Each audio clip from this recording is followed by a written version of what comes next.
contar uma história de alguns homens, caso não são três.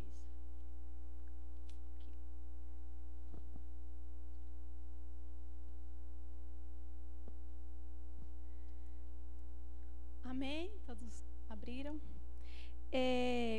Fala o seguinte, Mateus 2, vai ser versículo 1, 2, 8, 9, 10, 11 e 11. Só até o 11. Diz o seguinte: tendo Jesus nascido em Belém da Judeia, em dias do rei Herodes, eis que vieram uns, não diz os nomes, nem diz a quantidade, diz uns magos do Oriente a Jerusalém.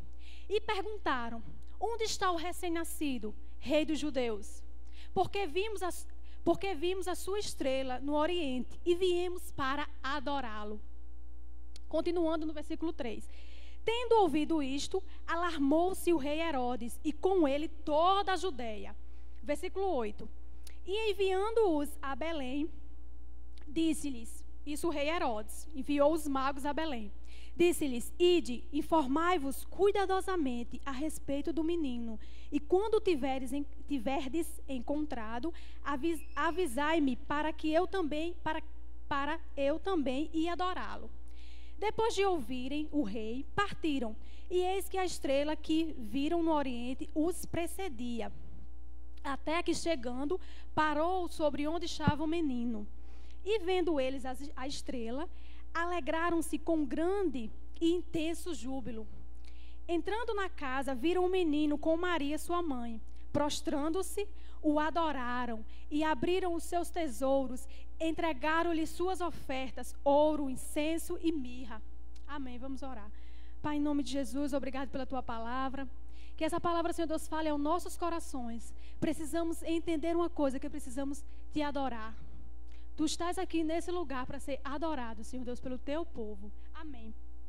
Essa palavra fala o seguinte: conta a história de 3 reis. Não só 3, alguns reis, desculpa, gente. São os reis. Os personagens são os reis magos e o rei Herodes. E o outro personagem, Jesus. Nascia aí, quando vocês perceberam, nascia aí um ministério. O ministério de Jesus. E os magos, quando souberam do nascimento de Cristo, guiados pela estrela, como fala, né? Guiados pela estrela, está aqui no versículo 2. Eles ficaram sabendo, correram com intenção de adorar. A intenção do coração daqueles magos era de adorar ao Senhor, com oferta. E ouviram a voz de Deus, o que era para ser levado, que foi ouro, incenso e mirra. E aquela estrela começou a guiá-los até que eles chegassem a um determinado lugar, que era Belém da Judeia. E saíram do Oriente e foram embora. E foi uma caminhada cansativa, só para ofertar. Você imagina só para ofertar. E o que? Uma intenção do coração daquele povo era, daqueles magos, eram tão somente investir em um ministério, o ministério de Jesus.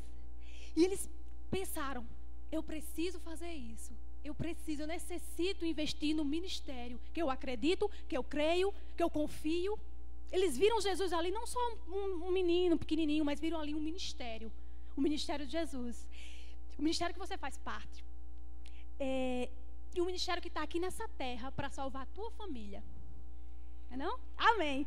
Então, assim, eles foram, caminhada longa, do Oriente até Jerusalém. Chegaram lá, ofertaram a Jesus. Interessante, eu li até o versículo 11, né? E falava o seguinte, que Herodes tentou matar esse ministério. Se vocês não estão, acho que não, mas está aqui explicando. Herodes tentou matar esse ministério, o ministério de Jesus.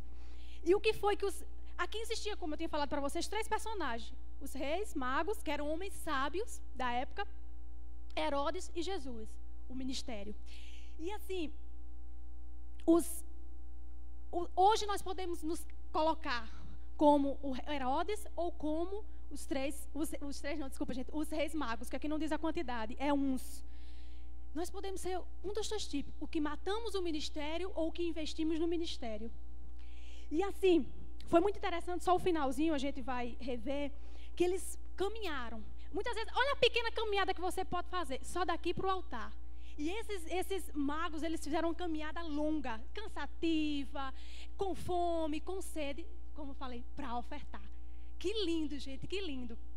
E assim, no finalzinho do versículo 11, diz assim, e o ministério de Jesus foi muito perseguido. Começou aqui também pelo rei Herodes. E o versículo 11 diz que esse povo, esses magos, eles se regozijaram.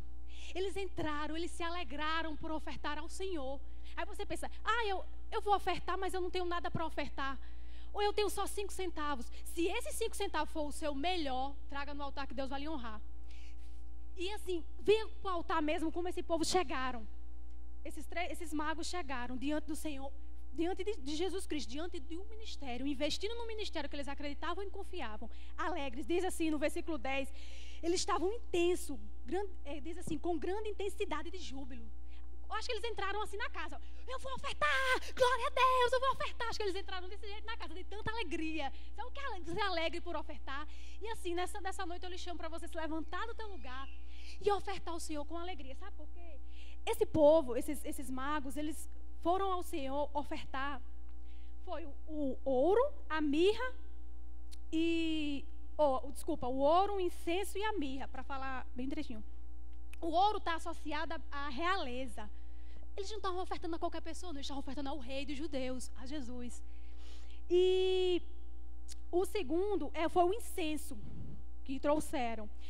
O incenso é uma resina aromática muito cara, o melhor. E a mirra é um perfume de alto preço. Foram os 3 objetos, os 3 elementos: ouro, incenso e mirra. E chegaram diante do Senhor, como eu tinha falado, com alegria, regozijaram, prostraram. Aqui no versículo 11 diz que eles prostraram e adoraram. Foi mesmo assim um abrir de coração. Foi mesmo assim como eu posso dizer, Deus?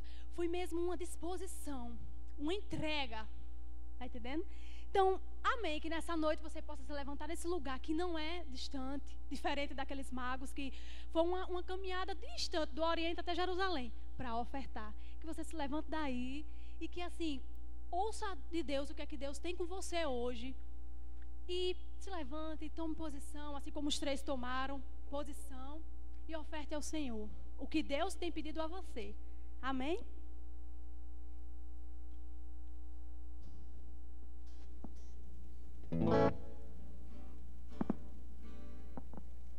Amém. Fiquem de pé, gente. Obrigada, Janaíus.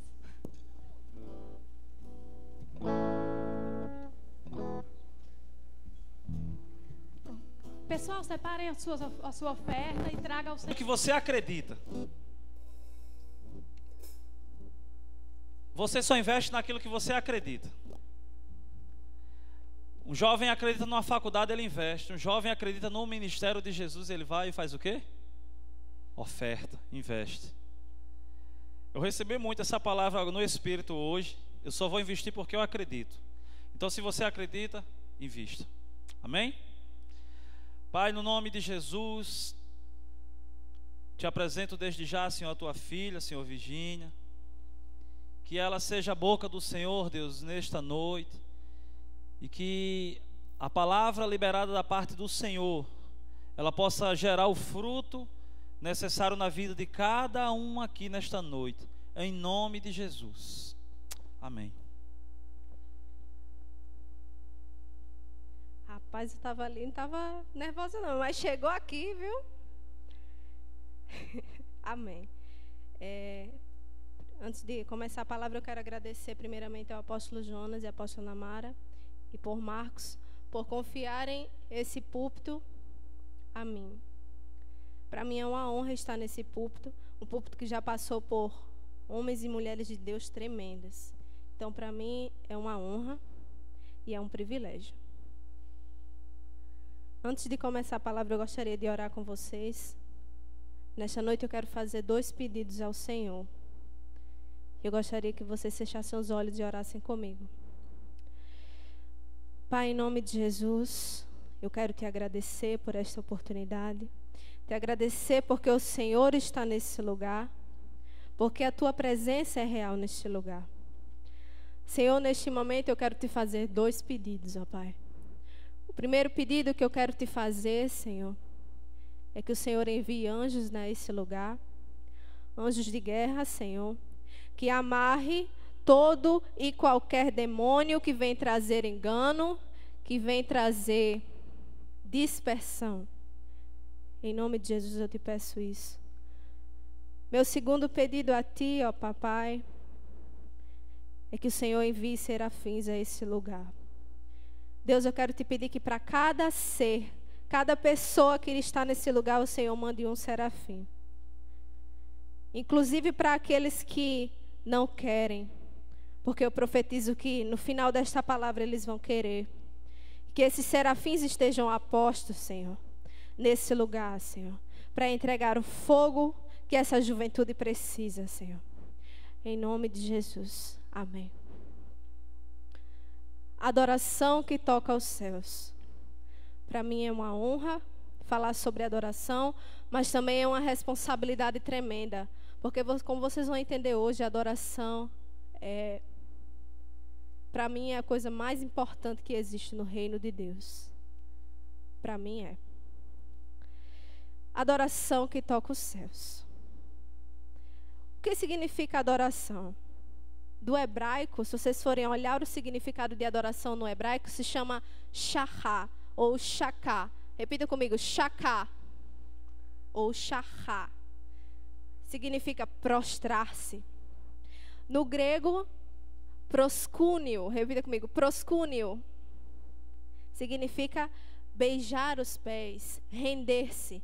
Essa expressão ela vem muito no Novo Testamento.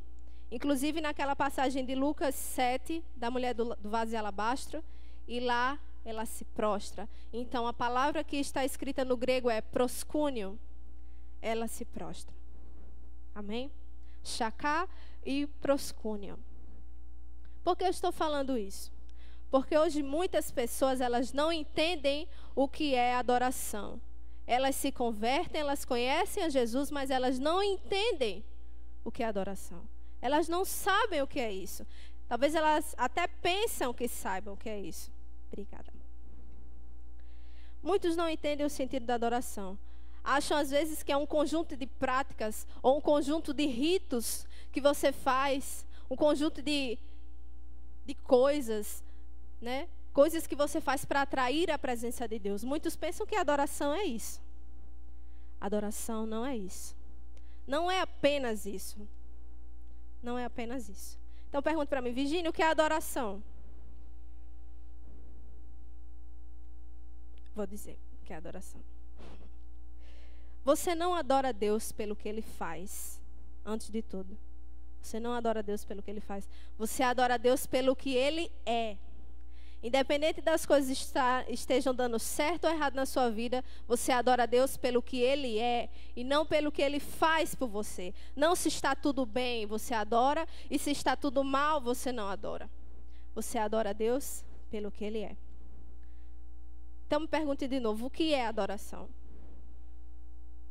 Adoração é um chamado universal para a humanidade. Adoração é um chamado universal. Não importa se você é líder ou se você é pastor, você nasceu com o propósito de adorar. Esse é o seu chamado principal. É o chamado principal. O chamado universal da humanidade. Você nasceu para adorar. Esse é o propósito da sua vida. Assim como toda a criação, a natureza foi criada para adorar a Deus. Os céus e a terra foram criados para adorar a Deus. Você também foi criado para adorar a Deus. Esse é o propósito da sua vida, amém? E como é que você me prova isso, Virgínia? Eu provo. Efésios 1, 4. Eu estou com a Bíblia do pastor Alderi. Oh, glória. Profetizo que cada um de vocês vai ter uma Bíblia dessa, amém? Investi e estou com ela, gente, é um tesouro. Então não se assuste se tiver alguma coisa diferente, certo? Da Bíblia de vocês. Mas é tremendo. Efésios 1, versículo 4 fala assim: como também nos elegeu nele, de antemão, antes que o mundo fosse fundado, para que sejamos santos e sem mancha diante dele em amor e nos predestinou para sermos filhos de adoção por meio de Jesus Cristo, conforme o agradável propósito da sua vontade, e para o louvor e glória da sua graça, pela qual ele nos elegeu por meio do seu amado.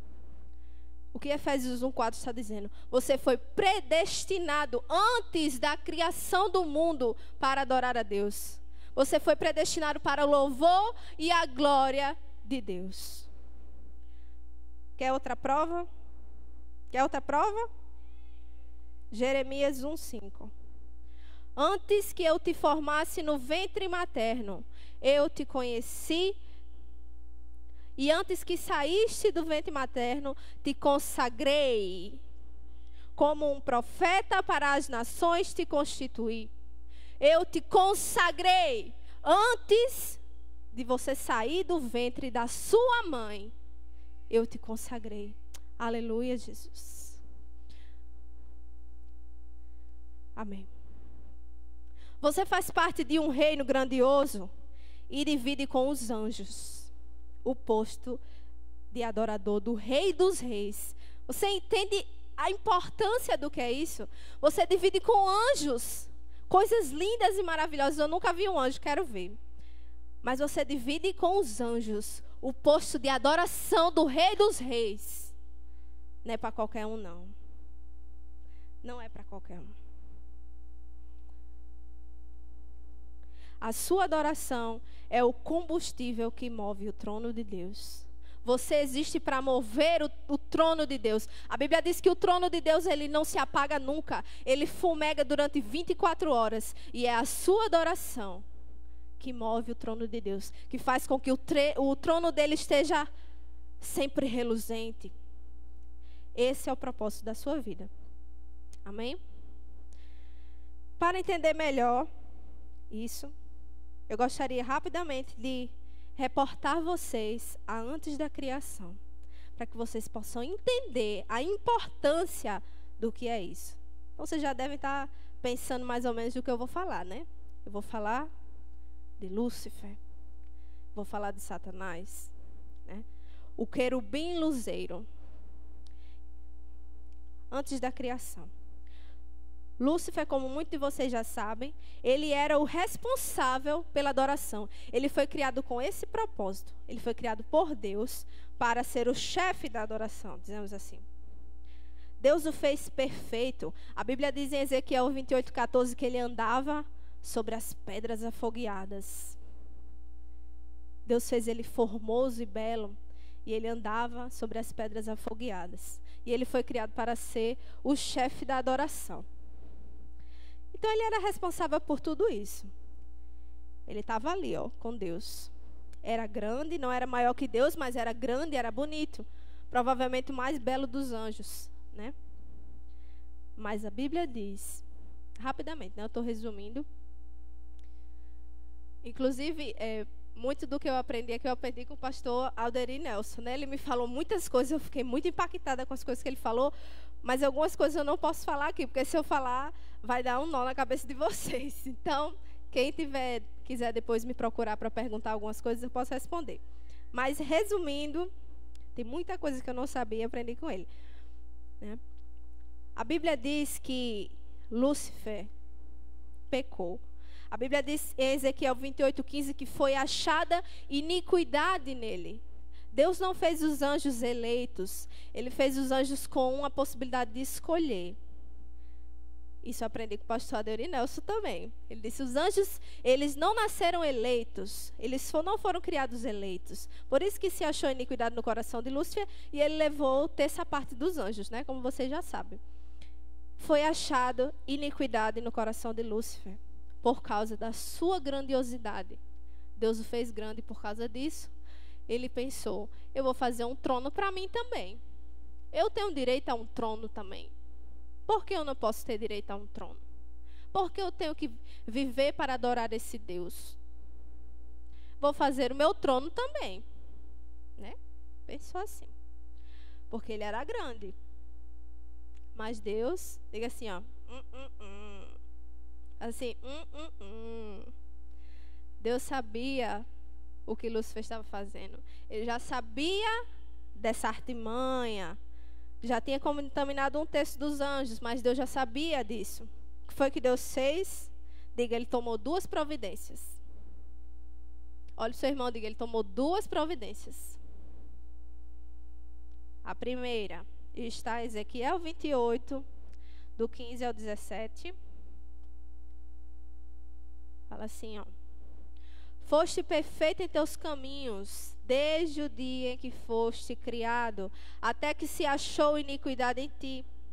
Pela multidão dos teus comércios, o teu interior se encheu de violência e pecaste. Portanto, eu te lancei profanado fora do monte de Deus, ó querubim protetor, e do meio das pedras afogueadas foste tirado. Porque o teu coração se engrandeceu por causa da tua formosura, e corrompeste a tua sabedoria por causa do teu esplendor. Por isso te lancei por terra, e diante dos reis eu te entreguei para que te contemplem. Foi o que Deus fez? Você está achando que vai ser maior que eu? Pois bem, retirou Lúcifer da presença do Monte Santo, como ele disse, e Lúcifer foi lançado em terra, e ele virou quem? Quem? Vocês estão sabendo não? Quem? Vocês têm medo de falar o nome dele? Eu não tenho nome.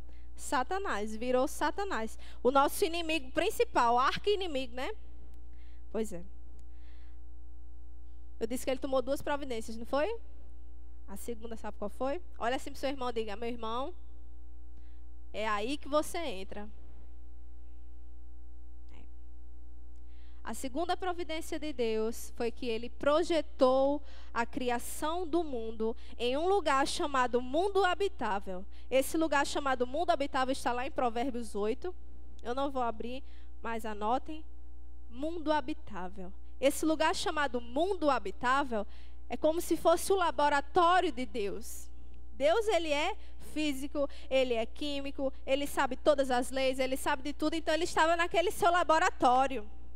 E ali ele estava, eu vou criar um mundo agora. Por quê? Porque eu perdi até essa parte dos anjos. O meu altar precisa continuar sendo aceso. Ele vai ficar mais escuro, né? Perdi essa parte, ficou só 2/3 dos anjos. Ele disse, eu vou criar um mundo. E ali ele começou a projetar uma árvore. Ela vai ser verde. A copa vai ser verde. Eu vou criar o sol, vou criar a terra. Ela vai ser assim, assim, assim. Começou. E a Bíblia diz que a sabedoria estava com ele. A sabedoria que é Cristo, antes da criação do mundo, estava com Deus, nesse lugar chamado mundo habitável. Se vocês lerem depois, vocês vão ver que quem está falando ali é Cristo. Não é a sabedoria como a gente lê e pensa que é a sabedoria em si. Mas é Cristo, a sabedoria. Ele diz, antes da criação do mundo, eu sou. Lá está escrito. E a Bíblia diz que Jesus era o arquiteto de Deus, em Provérbios 8. Era o arquiteto. Ele ajudava a Deus. E aí, no meio dessas ideias, no meio desse laboratório, nasce quem? Você. Na verdade, nasce o projeto de quem é você. Ali ele vai ser assim, vai ser assado, não vai ser perfeito, não. Porque eu vou criar ele desse jeito para ele não querer ser igual a Lúcifer, né? Sou perfeito. Criou com alguns defeitos, né? Nem todo mundo é perfeito. A gente tem um lado do rosto diferente do outro. Já perceberam? Ninguém tem o rosto perfeito dos dois lados. Deus criou você com imperfeições para que você não esqueça de que quem é perfeito é Deus. E antes da criação do mundo, ele lhe projetou lá. Fez um bonequinho, vai ser assim, assim, vai ter cabelo cacheado, vai ter cabelo liso. Aí a gente pega e muda, né? Pois é. Mas ele criou você naquele lugar. Para que ele criou você? Deus criou o homem para substituir o lugar de Lúcifer. A Bíblia diz que nós fomos criados para desfazer as obras de Satanás, não é? A igreja foi criada para desfazer as obras do diabo. Você foi criado para ocupar o lugar dele. Ele perdeu. Diga assim, bobeou. Bobeou. Perdeu o playboy, né? Perdeu o playboy. E você hoje ocupa o lugar que era de Lúcifer. Imagine a importância do que é isso. Você entende a importância do que é isso? Talvez sim, talvez não, né? Muitas pessoas não conseguem romper na adoração porque ainda não entenderam o valor que tem no reino de Deus. Muitas pessoas vêm todo domingo para a igreja, vêm para o jump, passam por um momento como esse, mas não conseguem se quebrantar. Não conseguem se entregar, não conseguem sentir sabe aquela coisa dentro? Alguém já sentiu isso? Ou é só eu que sinto isso? Um rebuliço dentro de você, uma coisa que você não consegue explicar. Tem gente que não sente. Por quê? Porque ainda não entendeu o valor que tem no reino de Deus. Você não é fruto de um acaso. Você foi predestinado antes da criação do mundo para a glória de Deus. Amém? Você foi predestinado antes da criação do mundo para glorificar a Deus. Oh, aleluia. E quem está falando isso aqui, é Virgínia, que não era nem para ter nascido. Eu não era nem para ter nascido. Antes de eu nascer, eu estava na barriga da minha mãe, o médico deu um decreto de morte para mim. Ele disse para minha mãe: ou você ou sua filha vai morrer, escolha. Não dá para salvar as duas não, porque eu era prematura, então nasci com 7 meses, né, mãe? Então o médico disse: ou você ou sua filha vai morrer, escolha quem vai. Ela disse: minha filha, eu morro, pode salvar ela. Disse isso, né? Logo depois minha mãe foi para a sala de anestesia. Quando ela chegou na sala de anestesia, entrou um homem todo de branco. Ela achava que era um médico, né? Ele disse: não se preocupe, porque vai dar tudo certo, sua filha não vai morrer. Ela disse: tá certo. Daqui a pouco o médico saiu, entrou outro. Quando ela disse: chama esse homem aí, pelo amor de Deus, eu quero falar com ele. Ele disse: minha filha vai morrer. Ele disse: moça, não tinha ninguém aqui. Ninguém entrou aqui, não tinha ninguém aqui.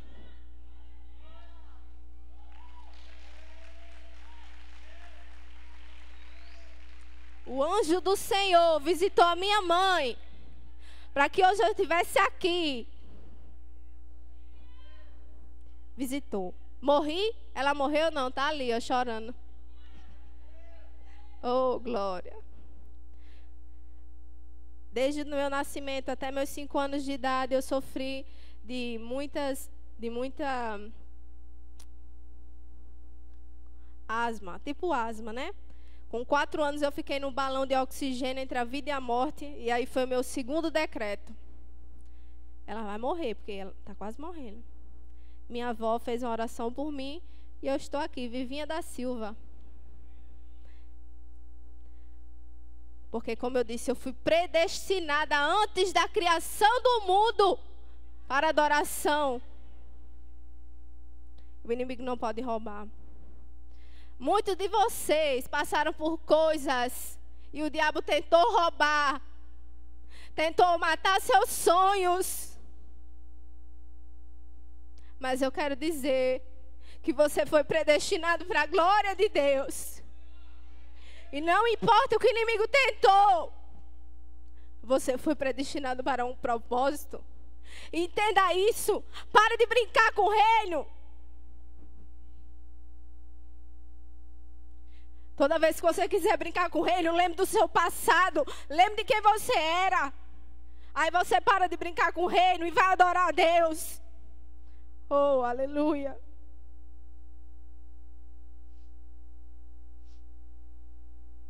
Passei por rejeições.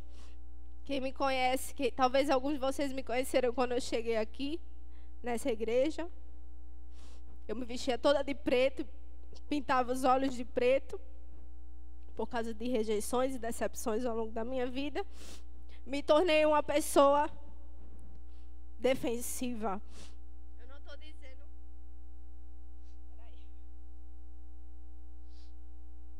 Eu não estou dizendo que se você quer se vestir como um roqueiro, você está querendo afastar as pessoas. Mas eu fazia isso para afastar as pessoas. Eu me vestia de preto, eu era ignorante com as pessoas. Eu me pintava meus olhos de preto para dizer: não chegue perto de mim. Eu era assim. Até que Cristo veio com salvação e veio com cura e me tornou essa pessoa que eu sou hoje. Eu nunca quis me vestir assim, porque eu olhava as outras meninas e dizia, eu queria ser como elas. Mas havia um bloqueio dentro de mim. Né? E minha sogra me ajudou muito, né? Foi ela que me fez me vestir desse jeito que eu me visto hoje. Mas eu não era assim, não. Eu era envergonhada, eu era bloqueada pelas frustrações ao longo da minha vida. Por que eu contei isso para você? Porque se eu passei por tudo isso e Deus me resgatou, Ele pode fazer qualquer coisa. Ele pode tomar qualquer um de vocês. Você faz parte de do reino de Deus e você é adorador do Rei dos Reis. Ou se você está nesse lugar e você ainda não faz parte desse reino, eu quero dizer, entre nesse reino. Porque esse reino tem cura, esse reino é que faz uma pessoa como eu estar aqui hoje. Entre nesse reino. Entregue seu coração a Jesus, se arrependa e vá fazer o que você nasceu para fazer, o que você nasceu para fazer. Que é adorar a Deus. Então, como eu disse, você nasceu para adorar a Deus. Todos entenderam? Todos entendem a profundidade do que é isso? Entendem? Amém. É isso que Deus espera de nós.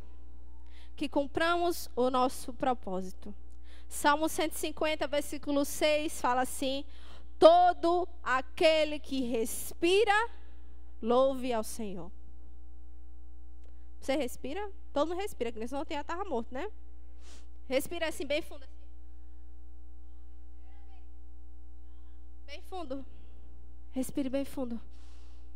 Está vivo, né? Todo mundo aqui está respirando. Então, se você respira, a Bíblia diz, louve ao Senhor. É uma ordem, louve ao Senhor. Adoração não é apenas para mim, não é apenas para o pastor. As pessoas acham que não. Adorador é só aquele que está ali cantando. Ai, que coisa linda, acho tão lindo, queria ser como eles. Mas não vou ser nunca, né? Porque eu não sou levita, como diz. Adoração é para todo filho de Deus. Todo aquele que nasceu, que recebeu o Espírito, esse é adorador. Deus espera isso de nós. Deus espera que a gente entenda isso. Deus espera que a gente viva isso. Foi isso que ele foi fazer lá com a mulher samaritana. Ela não estava entendendo nada. A mulher samaritana. Jesus teve um encontro com a mulher samaritana para que ela pudesse entender qual era o propósito da vida dela. E a Bíblia diz, ela era samaritana. Samaritano não pode falar com judeu. Mas Deus foi olhar e falar com ela, você é samaritana? Eu não me importo com isso, você nasceu para me adorar. Ele foi lá. João, capítulo 4, versículo 4.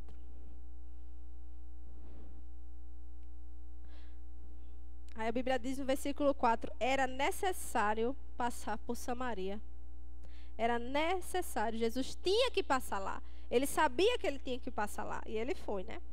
Quando chegou lá, encontrou a mulher de Samaria, que estava lá no poço, pegando água, né? Aí o Messias chega para ela e fala, me dá um pouco de água para beber. Imagina aí, o Messias chega do seu lado, me dá água para beber. E você?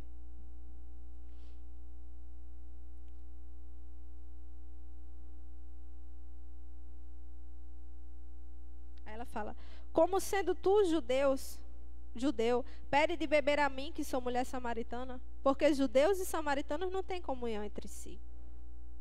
Aí Jesus fala, se conheceras o dom de Deus, e quem é o que te pede, dá-me de beber, tu pedirias, e ele daria água viva. Ela não estava entendendo nada, deve ter olhado para ele, hein?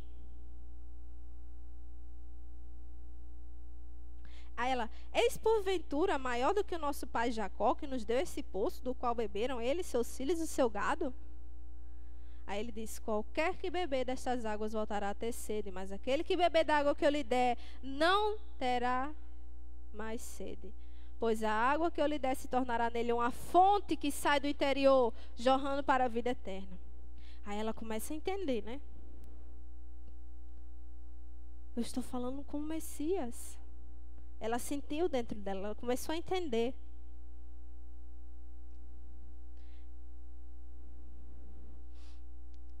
Aí depois que ela entende que ele era o Messias, ela ainda não estava entendendo que ela deveria adorar a Deus. É tanto que ela fala assim, no versículo 19. A mulher lhe disse: Senhor, percebo que és profeta. Nossos pais adoravam neste monte, e vós dizeis que é em Jerusalém o verdadeiro lugar onde se deve adorar? Ela fala, né? Os meus pais adoravam num monte, mas vocês dizem que é em Jerusalém que eu tenho que adorar. Onde é que eu tenho que adorar? Ela pergunta, onde eu tenho que adorar? Aí Jesus fala. Ao que lhe disse Jesus: mulher, creme que esta hora está próxima, quando nem neste monte, nem em Jerusalém adorareis ao Pai. Por que eu estou falando desse versículo? Porque eu estou vendo uma mulher que não entendia o que era adoração. Ela achava que para adorar a Deus ela tinha que ir no monte. Ela achava que para adorar a Deus ela tinha que ir para Jerusalém. Como muitos de nós pensamos que temos que vir para a igreja para adorar a Deus. Temos que vir para a célula para adorar a Deus. Na célula e na igreja eu levanto minhas mãos e adoro a Deus. Mas em casa não. Em casa não é um lugar santo? Como é que eu vou adorar a Deus em casa? Como é que eu vou adorar a Deus no ônibus? Muitos de nós pensamos igual a mulher samaritana, achando que tinha que ir para Jerusalém. Coitada, ela estava muito sofrida, né? Porque ela é samaritana. Como é que ela entrar em Jerusalém para adorar? Ela ia ser apedrejada quando chegasse lá. Ela ia levar a surra. Ela achava isso, assim como nós. Adoração a Deus deve acontecer em todo o tempo. 24 horas do seu dia você precisa adorar a Deus. Nas suas vestes, no que você fala, no que você pensa, no que você assiste, no que você escuta. Eu não consigo entender como ainda tem gente que aceitou a Jesus e escuta a música do mundo. Porque só existem dois senhores: Deus e Satanás. As músicas foram criadas ou para Deus ou para Satanás. Tem gente que entra no engano. Ai, mas é uma música de amor, fala de amor. Deixa eu escutar, fala de amor. Se você está escutando a música do mundo, você está adorando a Satanás e você ainda não entendeu. Ou talvez entendeu, mas está fingindo que não entendeu. Então vamos acabar com isso. Vamos escutar louvores que adorem ao Senhor, amém? Adorar a Deus em todo o tempo. Olha assim para o seu irmão, diga: você precisa adorar a Deus em todo o tempo. Sabe por quê? Porque os anjos, eles adoram a Deus em todo o tempo. Eles não param, não. Eles adoram a Deus o tempo inteiro. Você não divide com os anjos o posto de adorador? Como é que você vai parar de adorar? Você vai adorar na igreja? Não existe, né? Adorar a Deus em todo o tempo. Aí Cristo olha para ela e diz assim: os verdadeiros adoradores adorarão ao Pai em espírito e em espírito e em... Olha assim para mim e diga: Virgínia, o que isso quer dizer? O que isso quer dizer em espírito e em verdade? O que significa em verdade? Oh, glória. Amém. É o rio, viu? É as águas. Aleluia. Aleluia, Jesus. Tu tens liberdade nesse lugar, Espírito Santo de Deus, para ministrar nossos corações. Tu tens liberdade, Senhor, para tocar nossas vidas. Tu tens liberdade, Senhor, nesse lugar. O que isso quer dizer em verdade? Em verdade significa dizer que você precisa adorar a Deus com sinceridade. Seja sincero quando você vai adorar a Deus. Não chega aqui na igreja e levante sua mão só porque eu pedi, só porque o ministro pediu. Levante porque você quer. Se você não quer, não levante não. Seja sincero. Mostre a Deus: Senhor, eu errei, mas eu estou aqui para pedir perdão. Seja sincero com Deus, Ele é seu pai. Ele não vai julgar você, não. Ele vai dizer: agora eu não vou mais ser seu pai, não. Vou abandonar você. Não. Ele vai lhe perdoar. Adore a Deus em verdade, amém? Seja sincero com Ele. O que quer dizer em espírito? Em espírito significa que quando você está adorando em espírito, não é você que está adorando. É o espírito que habita em você que está adorando. Ou seja, a sua alma, o seu corpo, eles não adoram a Deus. É o seu espírito, é o espírito que há em você que adora a Deus. E aí entra um grande problema. Porque Deus é espírito, né? Você consegue fluir em adoração quando você está preocupado com as coisas? Consegue? Alguém aqui consegue fluir em adoração quando está preocupado, quando está pensando em outra coisa? Eu não consigo. Eu não consigo me prostrar e me entregar quando eu estou preocupada com as coisas. Porque minha alma fica trabalhando. Eu tenho que fazer isso, tenho que fazer aquilo, tenho que fazer aquilo outro. Por quê? Porque é a sua alma que está agindo. Então, é como se você criasse uma parede entre o espírito que habita em você e o espírito que habita em Deus. Você não pode adorar preocupado com as coisas. Você não consegue romper em adoração se estiver cheio de pecado.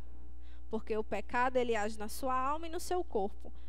Quando você está cheio de pecado, você coloca novamente um bloqueio entre Deus e o espírito que habita em você.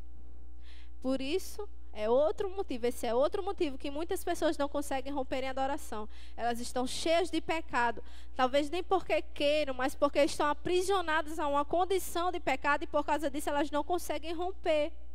Elas não conseguem entregar a Deus toda essa carga que existe para se entregar ao Deus vivo. Elas até entendem que elas nasceram para adorar, mas elas estão cheias de pecado, bloqueadas e não conseguem se entregar. Mas eu quero dizer que se alguém nesse lugar assim hoje, o Senhor ele vai trazer cura, o Senhor vai trazer restauração sobre você e você vai ser o maior adorador que essa nação já viu. Isso não para a sua glória, mas para a glória de Deus. Vão olhar para você e dizer, nossa, queria ser. Tá aqui Pedrinho, ó, Pedrinho. Pedro, que Deus te cubra com o sangue dele. Mas eu já cheguei na casa desse menino, antes do jump. Aí ele, tava um som bem alto na casa dele, diante do trono, tocando bem alto. Aí eu abri assim a porta, bem. Ele tava na casa dele, assim, 7 meses. Eu digo, meu Deus do céu. Eu olhei assim, eu fiquei. Antes do jump, ele já estava se preparando para quando chegar aqui, ele já estava já pegando fogo. Você seja assim. Deus te cubra com o sangue dele, Pedro. Mas esse menino é adorador. Fico impressionada. Quero ser como você, Pedro. Olhem para ele, viu? Oh, Deus. No outro dia, a gente estava lá no acampamento de Jump, e disse, nesse vai ser arrebatado. Se Pedro for arrebatado, ele vai saber que não foi um arrebatamento, não, porque foi só ele, Deus levou. Ele estava lá no canto, na árvore, escutando a música, todo mundo conversando, e ele lá. Entendeu? Faz tempo. Para que ele nasceu? Todo mundo era para ser assim. Mas a gente é cheio de barreiras, a gente é cheio de... Só até aqui, Deus. Aqui não. Só até aqui. Né? Eu quis ser rápida. Nem sei se eu fui rápida. Porque é a primeira vez que estou pregando, né, gente? Então eu estou meio agoniada, né? Eu gostaria de chamar a banda para cá, para cima. A palavra do Senhor diz que o Senhor procura. Versículo 23. Porque também o Pai procura a qualquer um desses adoradores que assim o adorem. A Bíblia diz que Deus procura. Você procura uma coisa que está fácil? Você procura uma coisa que está escondida, né? Ai, meu Deus, cadê minha chave? Perdi minha chave. Se Deus está procurando é porque não está fácil de encontrar. Não está fácil de encontrar. Ele está procurando. Os olhos dele passeiam pela terra e ele procura os verdadeiros adoradores que o adoram em espírito em verdade. Os olhos do Senhor estão passando nesse lugar, nessa noite. E ele está procurando. Será que ele vai encontrar? Será que ele vai encontrar? Jéssica?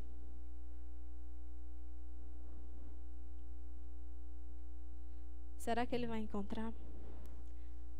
Hoje mais cedo, eu orei a Deus pedindo que viessem serafins nesse lugar, né? Sabe lá na visão de Isaías, quando ele viu o trono, ele chegou lá no trono e viu os anjos adorando. Aí ele olhou assim, foi que ele falou: ai de mim, sou um homem impuro, habito num povo que tem impuros lábios. Foi o que o anjo fez. A Bíblia diz que um serafim chegou, pegou uma pedra afogueada. A mesma pedra afogueada que estava lá no céu, viu? Que Lúcifer andava. É a mesma, viu? Pegou, colocou na boca dele assim, ó. Sabe para quê? Para que ele entendesse que ele nasceu para adorar. Vai ver Isaías depois. Disse: Senhor, envia-me a mim, eu estou aqui. Eu entendi. A boca de Isaías pegou fogo. Pegou uma brasa viva e botou na boca de Isaías. E disse: você nasceu para adorar, Isaías. Da sua boca vai sair um cheiro suave que impacta o coração de Deus. Deus está procurando adoradores nessa noite. Existem serafins nesse lugar e eles estão com cada um pedras afogueadas em suas mãos. Eles estão esperando apenas uma ordem. O Senhor procura adoradores. Será que alguém nesse auditório consegue fazer uma declaração de amor em alta voz a Deus? Será que existe um homem ou uma mulher nesse lugar que pode dizer bem alto: Senhor, eu te amo? Fique de pé, só se você tiver vontade. Se você não quiser, fique sentado. Se você entendeu que você nasceu para adorar, fale bem alto, você não precisa de microfone. Será que existe algum homem nesse lugar apaixonado por Jesus? Se existe, se expresse. Fale mais alto do que todos. Não para você aparecer, mas que para Deus te ver.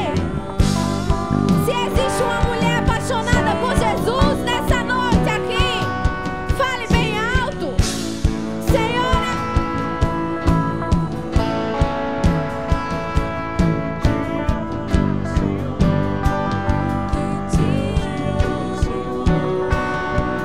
Te amo, só pra dizer, só dizer que te amo.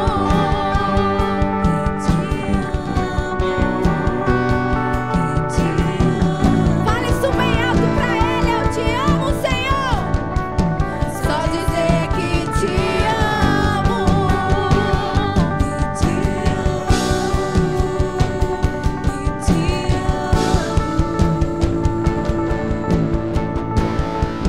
Só dizer que te amo.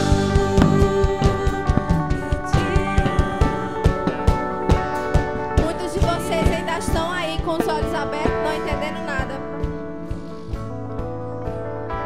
Essa é a hora em que o serafim vai tocar a tua boca. Eu profetizo que você não vai sair desse lugar do mesmo jeito que você entrou. Feche seus olhos agora. Oh Pai, esses serafins que estão aqui esperando, Senhor, uma ordem. Venha até aqui na frente. Venha receber a sua pedra afogueada aqui na frente. Saia dessa cadeira porque ela prende você. Oh, xerele malaia labacê, rica lamana chore malabás. Os ventos de adoração desse Brasil vão sair daqui. Oh, xaralabá.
adorar. Só me resta te adorar. Te adorar. Eu nasci pra te